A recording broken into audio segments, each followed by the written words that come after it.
సినిమాలకి సీజన్ ఉంటుంది. ఈ విషయం మనందరికీ తెలుసు. సమ్మర్ సినిమాలు, సంక్రాంతి సినిమాలు ఈ విధంగా వస్తూనే ఉంటాయి. ఇదే కోవలోనే ఫిబ్రవరి బాక్స్ ఆఫీస్‌కి కూడా ఒక ప్రత్యేకత ఉంది. సంక్రాంతి సినిమాలు అప్పుడే అయిపోయి ఉంటాయి. సమ్మర్ సినిమాలు రాబోతూ ఉన్నాయి. వాటికి సంబంధించిన చర్చలు జరుగుతూ ఉంటాయి. అయితే ఈ సంధి కాలంలో ఉంటుంది ఫిబ్రవరి బాక్స్ ఆఫీస్. అయినా కూడా ప్రతి ఫిబ్రవరి నెలలో గత కొన్ని సంవత్సరాలుగా గమనించినప్పుడు ఏదో ఒక హిట్ పడుతూ వస్తోంది. గత ఏడాది తండేల్ సినిమా ఫిబ్రవరిలోనే వచ్చింది. అంతకుముందు సంవత్సరం 2024 ఫిబ్రవరిలో ఊరు పేరు భైరవకోన సినిమా వచ్చింది, హిట్ అయింది. 2023 ఫిబ్రవరిలో సార్ సినిమా వచ్చింది.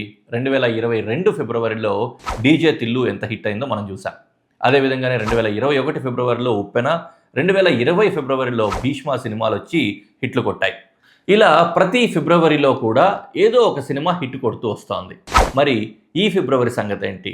ఆ సెంటిమెంట్ రిపీట్ అయిందా? ఈ ఫిబ్రవరి మొదటి వారంలో చాలా చిన్న సినిమాలు వచ్చాయి. వీటిలో కాస్త పెద్ద సినిమా యూఫోరియా. అన్నీ తానై గుణశేఖర్ తీసిన ఈ సినిమా ఫెయిల్ అయింది. తల్లిదండ్రులకు, యువతకు సందేశం ఇస్తున్నాము అని చెప్పి రిలీజ్ చేసిన ఈ యూత్ఫుల్ సినిమా చెప్పుకోదగ్గ వసూళ్లు సాధించలేకపోయింది.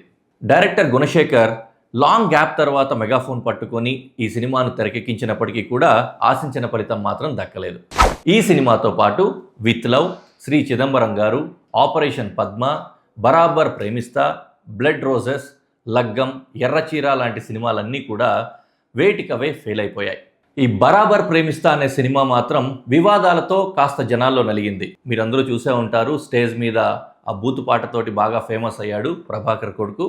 కానీ ఇది కూడా మొదటి రోజే డిజాస్టర్ టాక్ తెచ్చుకుంది. ఇక ఫిబ్రవరి 2వ వారంలో కూడా సినిమాలు వరుస కట్టాయి. వీటిలో ప్రత్యేకంగా 2 సినిమాల గురించి చెప్పుకోవచ్చు. అందులో ఒకటేమో అంచనాలతో వచ్చి ఫెయిల్ అయ్యింది. ఇంకొకటి ఎలాంటి అంచనాలు లేకుండా వచ్చి కాస్త కోస్తో ఆకట్టుకుంది. ఆ 2 సినిమాలు ఫంకీ, కపుల్ ఫ్రెండ్లీ సినిమాలు. ఫంకీ సినిమాకు అనుదీప్ దర్శకుడు కావడంతో ఆడియన్స్లో కొంత ఇంట్రెస్ట్ కలిగింది. అయితే విశ్వక్సేన్ హీరోగా మరోసారి ఫెయిల్ అయ్యాడు. అతడు నటించిన ఫంకీ సినిమా ఫ్లాప్ అయింది. ఫంకీ టైటిల్ ట్రెండీగా ఉన్నప్పటికీ కూడా కంటెంట్ జంకీగా ఉంది అని టాక్.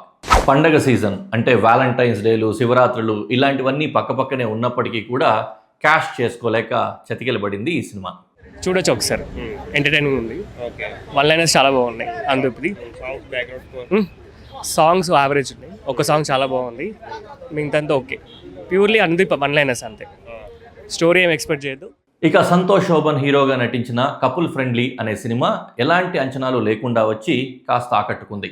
తక్కువ బడ్జెట్లో పకడ్బందీగా తీసిన ఈ సినిమా ఊహించిన దానికంటే కూడా మంచి ఫలితాలే సాధించుకుంది. ఇక సీనియర్ నటుడు అర్జున్ కూడా దర్శకుడిగా మారి తన కూతుర్ని పెట్టి ఒక సినిమా తీశారు. అదే సీతాపయనం. గతంలో మీకు గుర్తుండే ఉంటుంది, ఈ సీతాపయనం సినిమా కోసమే విశ్వక్సేన్ని హీరోగా పెట్టి తీయాలనే ఉద్దేశంతో చర్చలన్నీ కూడా నడిచాయి. ఆ టైంలో అర్జున్కి, విశ్వక్సేన్కి కొద్దిగా గొడవలు జరిగి ఆ సినిమా అప్పుడు ఆగిపోయింది. అది ఇప్పుడు పూర్తయింది. ఒక విచిత్రమైన విషయం ఏంటంటే ఈ సీతాపయనం, విశ్వక్సేన్ది ఇంకో సినిమా ఫంకీ, ఈ 2 కూడా ఒకే రోజు రిలీజ్ అయ్యాయి. ఆల్మోస్ట్ ఒకే టైంలో రిలీజ్ అయ్యి 2 కూడా ఫెయిల్ అయ్యాయి. ఈ మూవీస్తో పాటు వచ్చిన అమరావతికి ఆహ్వానం, స్కై, నిలవే లాంటి సినిమాలన్నీ కూడా వేటికవే ఫ్లాప్స్ అయిపోయాయి. రిలీజ్గా వచ్చిన లవ్ స్టోరీ కూడా 3 స్క్రీన్లు 5 షోలకే పరిమితమైంది. ఆ తర్వాత 3వ వారంలో వచ్చిన హే బలవంత్, నవాబ్ కేఫ్ సినిమాలు ప్రచారంతో కాస్త ఆకట్టుకున్నాయి. సెన్సార్ ఇష్యూస్ వల్ల జనంలో కాస్త నానాయి. సుహాస్ నటించిన ఏ సర్టిఫికేట్ సినిమా హే బలవంత్ చూస్తున్నంతసేపు సరదాగా, కాలక్షేపంగా అనిపించినప్పటికీ కూడా ప్రేక్షకులపై పెద్దగా ఇంపాక్ట్ చూపించలేకపోయింది. మరోవైపు నవాబ్ కేఫ్ అనే సినిమా కూడా డిజాస్టర్ అయిపోయింది. ఆ తర్వాత ఆఖరి వారంలో ఫిబ్రవరికి ముగింపునిస్తూ విష్ణు విన్యాసం సినిమా వచ్చింది. శ్రీ విష్ణు హీరోగా వచ్చిన ఈ సినిమా ఓ మోస్తరుగా ఏదో కామెడీ అందించిందే తప్ప హిలేరియస్ ఎంటర్టైనర్ అనిపించుకోలేకపోయింది. వసూళ్ల పరంగా ఇది బాక్స్ ఆఫీస్పై పెద్దగా ప్రభావం చూపించదు అని విడుదల రోజే అంచనాలు వెలువడ్డాయి. ఇలా ఓవరాల్గా చూసుకుంటే ఫిబ్రవరి నెలలో దాదాపు 20 సినిమాలు రిలీజ్ అయినప్పటికీ కూడా సూపర్ హిట్ అని చెప్పుకునే విధంగా ఒక సినిమా కూడా నిలబడలేకపోయింది. దాదాపు గత 6 సంవత్సరాలుగా ఏదో ఒక సినిమా హిట్ కొడుతూ ఈ ఫిబ్రవరిలో హిట్ స్ట్రీక్ కంటిన్యూ అవుతూ వస్తున్నప్పటికీ ఈ సంవత్సరం ఆ ఫిబ్రవరి బాక్స్ ఆఫీస్ హిట్కి బ్రేక్ లేసింది.